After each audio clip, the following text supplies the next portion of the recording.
Hello and happy Monday. It's kind of hard for me to remember what day it is. We have been painting all weekend. I hope you guys were able to get out and enjoy. I hear there may be a storm coming, but we spent our time a lot inside getting our girls' room painted. Another tip, please just hire someone to do the painting unless you love painting, but this is taking us quite a long time. It's going to be a beautiful room and I cannot wait to share it with you guys. We really put a lot of intention and heart into this space for our girls, and I am just so excited to share with you when it's finished. But in case you are new here, I am Becky Bunnell, owner of Luca Haven Design, which is a purpose interior design company out of Grand Rapids in West Michigan. And we really try to create spaces with intention, mission, and connection. And I have been coming for over 5 weeks now, just giving you guys more behind who we are, who I am, and then tips and tricks for all of the rooms in your houses. We've gone through kid-friendly tips, we've done those downstairs rooms, and now this week we are headed to the upstairs to give you top interior design tips for your upstairs spaces, or those spaces are typically upstairs and out of the way. And today we're going to go over your master bedroom, a place that is supposed to be filled with rest and refuge and just rejuvenate us for the next day. And all too many times, it is a place of clutter and the last place you focus on in the house because you're so focused on the rest of your family. But we're going to talk about the top interior design tips for your master bedroom today, and I hope you're able to take a few and implement them because it is such an important room in your home. That is the first place I feel like to get forgotten. But where do we always start? We start in the exact same place that we've always been. If you have been with me, you know where we're headed. You do your empathy exercise first, and that leads into your intention statement and your mood board before you do any planning on the design of your room. In order to be very intentional, we have to know how we use the space and really take a step back and focus on what do we want the space to become. By just jumping into design, you are more likely to not like it, to keep changing your mind and spending more money than you would if you would have just taken time to plan it out beforehand. So that's where we always start. If you aren't sure what I'm talking about, check out some earlier videos, mainly cultivating connection and how we create that. I go over what an empathy exercise is, so check those videos out. But we're going to head into the top interior design tips for your master bedroom. And I've already started saying, right, this is a place that's supposed to be so restful, that you are able to breathe out the day, both good days and bad days, because sometimes we just need to breathe out all the excitement we've had or breathe out all the stress that we've had from the day, and then rest and breathe in a new day. And it needs to be a place that really supports us in that. And so many times, like I said, this is the last place we focus on. We just say, hey, our living room and our kitchen are ready to welcome guests. We don't always take time to look at our master bedroom because not a lot of people come in here, right? It's usually just you and your significant other and a couple kids coming in and out. But because it's not seen so many times from other people, we don't focus on it. But if we're able to create some intention behind it, it will become this place where you can feel rejuvenated after being in it. And that's the point. Because if you are able to refresh yourself and rejuvenate yourself for the next day, you are able to give your best self to your family. Your cup will runneth over with that just restfulness, and you'll be able to start your days on a better note and end your days in a better place, rather than coming into a room that's full of clutter, that, you know, you have clean laundry, or at least I hope it's clean, all over the floor. And I have been there, mama. I also, even still today, sometimes struggle with this space in our home because I spend so much time making sure our downstairs rooms are good and our kids' bedrooms are good and that they have a place. Those things are important, but the master bedroom is also important. So the biggest tip is to make sure it is a place of restfulness. And what does that look like in a master bedroom, right? It is a place where your eyes are not cluttered with clutter, right? I love Ali Kasaza always says, if there's clutter in your home, it is meant that those are unmade decisions, right? Those are just decisions that haven't been made. And so if we're coming in from the end of the day, a day full of so many decisions we had to make, and we're coming into our space and it's cluttered, and we're just looking at that clutter, our mind fills with all these unmade decisions. Even more decisions when we're already fatigued from the day.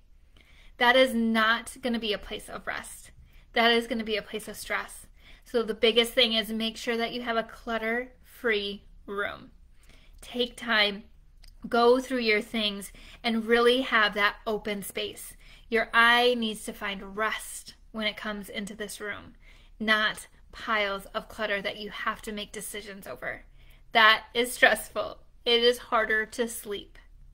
The other thing is try not to have your home office be a part of your bedroom. Now, I'm a little bit of a hypocrite here. I am in my bedroom, and this is where my office is right now. Like I said before, we're working on the girls' bedroom because that is a room that used to be our playroom, and so we're like rearranging all of our rooms because starting this business, I realized I needed a home office. Well, we didn't have a home office. We turned it into a homeschool room.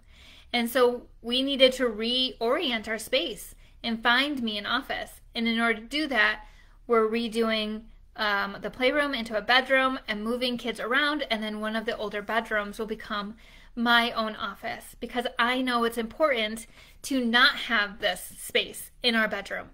It is hard for me to find rest because I will go to bed, I'll see my computer, and I'll think of a project I'm working on. Be like, oh yeah, what about this and this for that space? And my mind won't be able to rest and refresh like it needs to so that I can put my best self forward for my family and then separate for my business. So the biggest thing too is not having your office, and then that extends to electronics.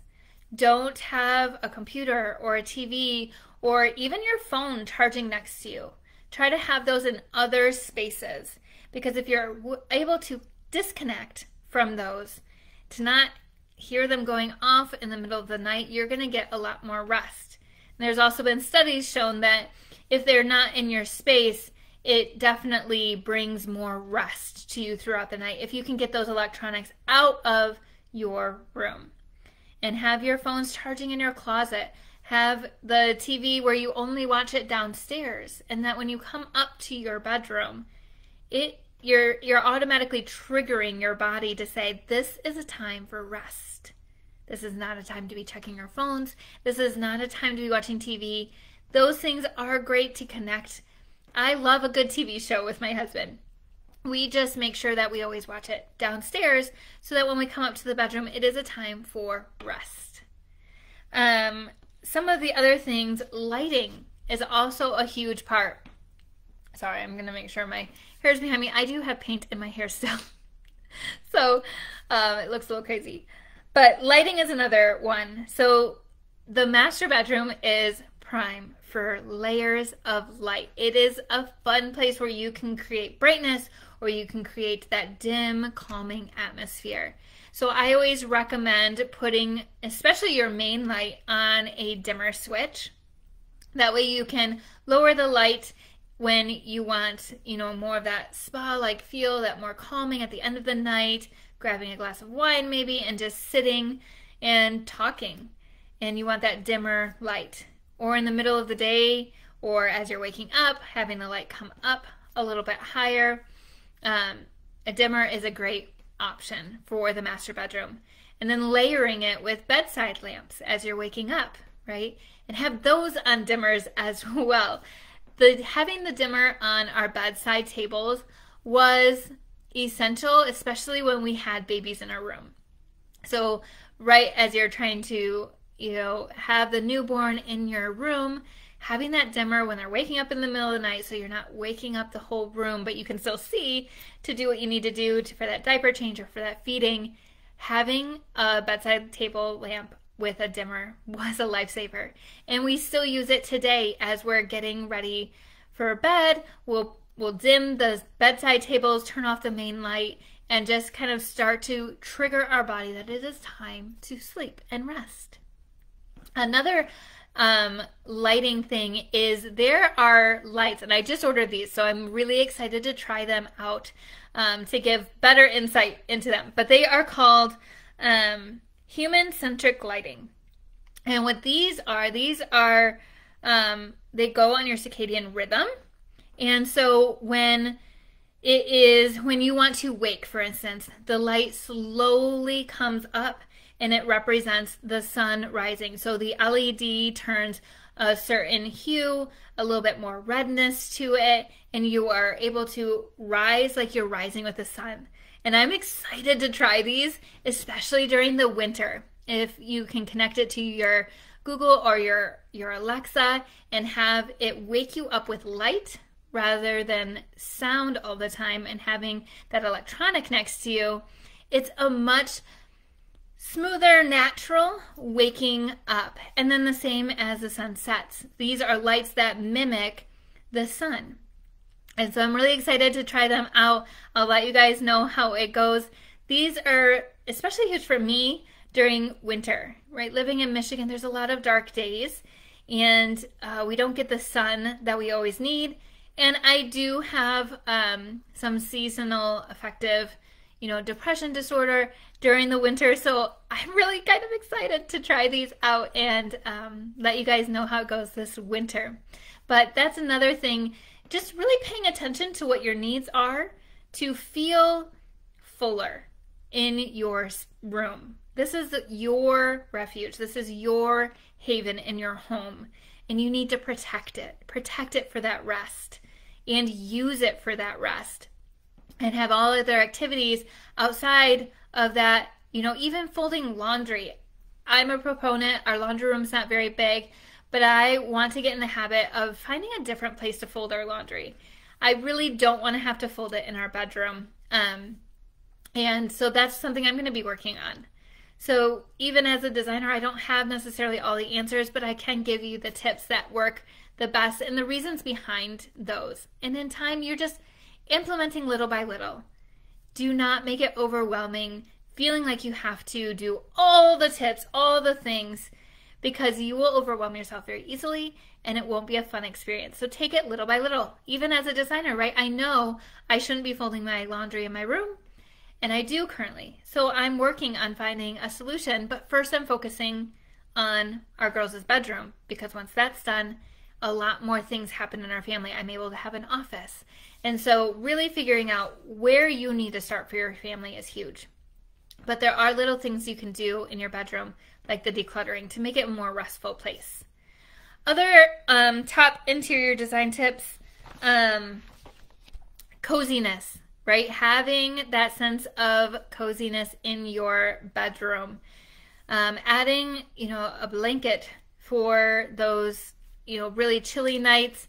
I actually have a nice chaise chair lounge over here that I can do my devotionals in. And I have even a Keurig coffee maker, so I can make my coffee right there.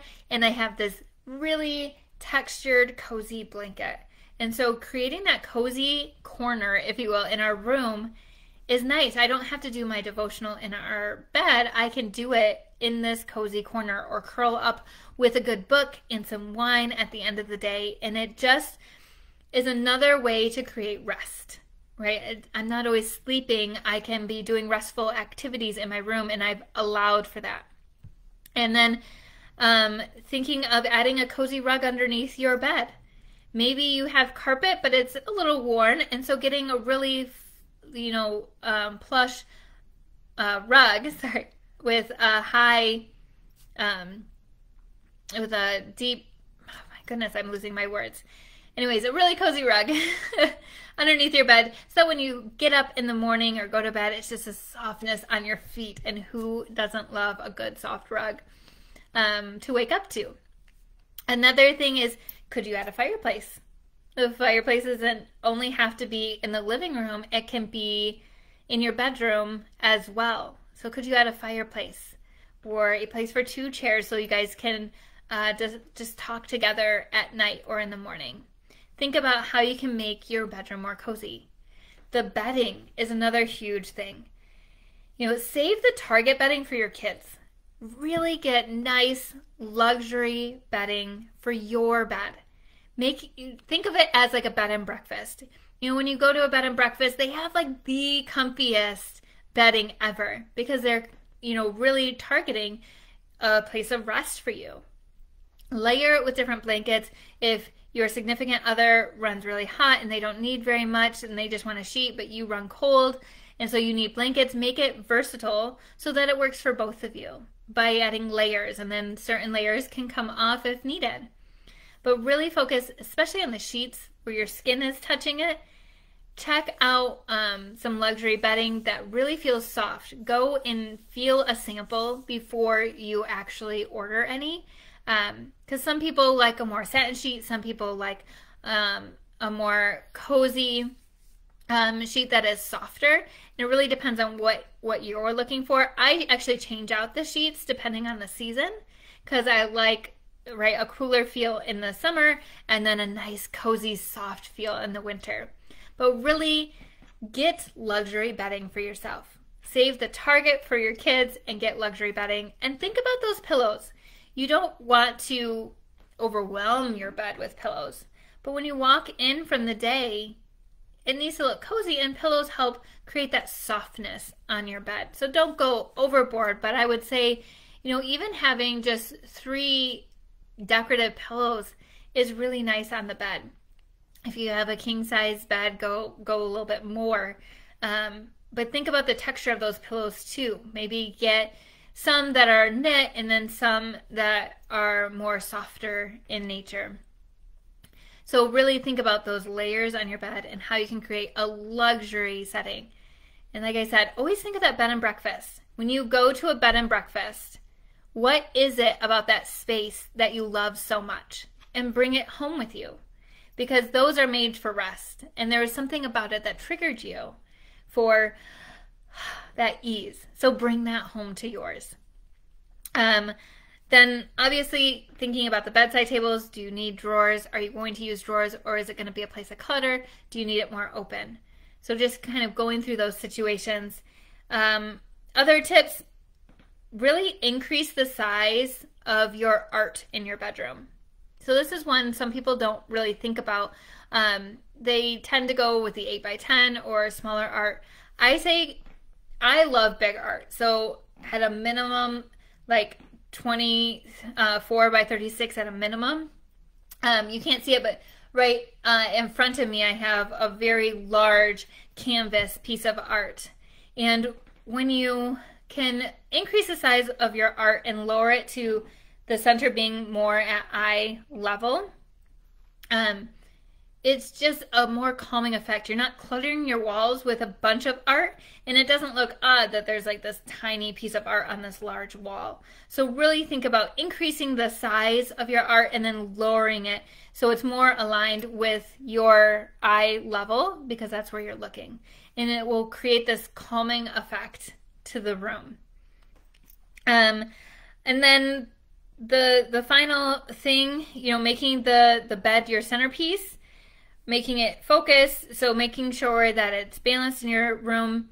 I like to put the bed center on a wall to create that like, oh, you are home, this is where you are meant to be, this is where you're meant to rest. I like it if it's shoved in a corner. It's kind of like rest is secondary to you. Rest isn't very important, but if you can center it on a wall or center it in the room and have it be a centerpiece, you're saying this is a place made for rest. So think about how you can maybe rearrange your space to be that for you. And then if you're thinking about colors, how do you want your room to feel? Do you want it to feel light and airy? That's kind of like what we have going on here. leading into our master bath, which is more of like a spa type feeling with light, airy colors?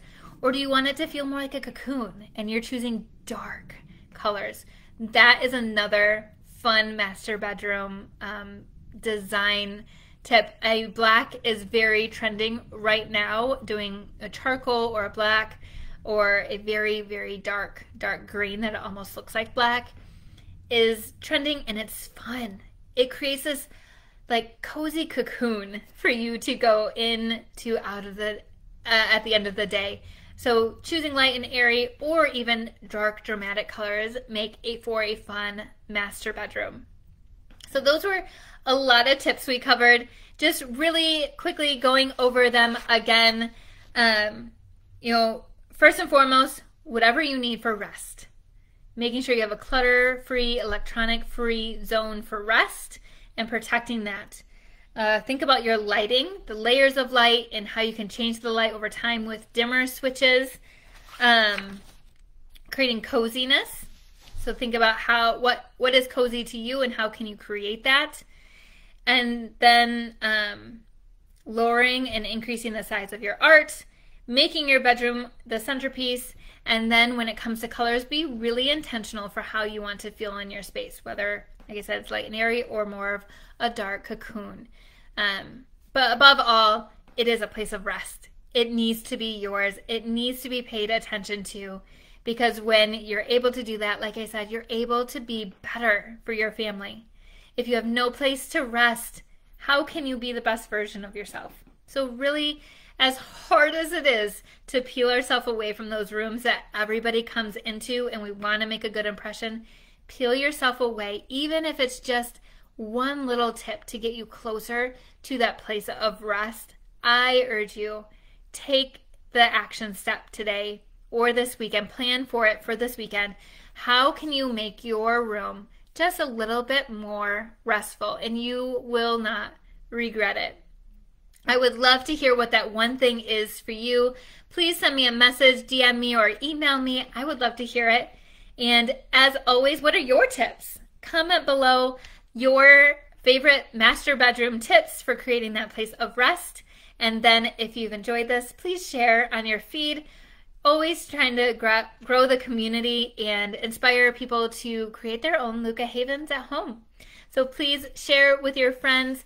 Tomorrow we are going just right next door to the master bathroom. And how do you make that more welcoming for yourself? So please join me tomorrow, 1 o'clock. I can't wait to talk to you guys again. Have a fantastic Monday.